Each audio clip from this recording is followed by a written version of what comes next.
সমাজত সঘনে সংঘটিত হৈ থকা মানৱ সৰবৰাহ আৰু ডাইনী হত্যাৰ বিৰুদ্ধে টিংখাঙত সজাগতা সভা বিজ্ঞান শিক্ষাৰ ওপৰত গুৰুত্ব আৰোপ কৰি বৈজ্ঞানিক চিন্তাধাৰাৰে সমাজৰ পৰা এইসমূহ ব্যাধি দূৰ কৰাৰ আহ্বান সোমবাৰে ডিব্ৰুগড় জিলা মহিলা আৰু শিশু উন্নয়ন বিভাগ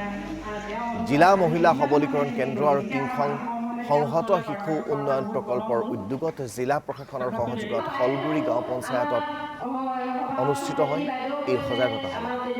হলগুৰি গাঁও পঞ্চায়তৰ প্ৰেক্ষাগৃহত অনুষ্ঠিত সজাগতা সভাৰ পূৰ্বে উলিওৱা হয় সজাগতামূলক ৰেলী আমি জিলা মহিলা আৰু শিশু উন্নয়ন বিভাগৰ অধীনত আৰু লগতে আমাৰ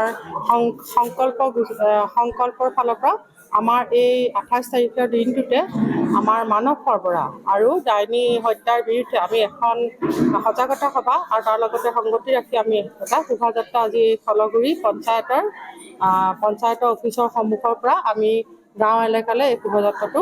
আৰম্ভ কৰিছিলোঁ। এই সজাগতাক লৈ অতিশয় আনন্দিত হৈছোঁ আৰু আমাৰ যিবিলাক এতিয়া অংগনবাড়ী কৰ্মী আছে তেওঁলোকে এই বাৰ্তাবিলাক লৈ গাঁৱে গাঁৱে বিদ্যালয়সমূহত অংগনবাড়ী কৰ্মী তাত শিশু গোট খাই তেওঁলোকক সজাগতা বৃদ্ধি কৰিব বুলি আশা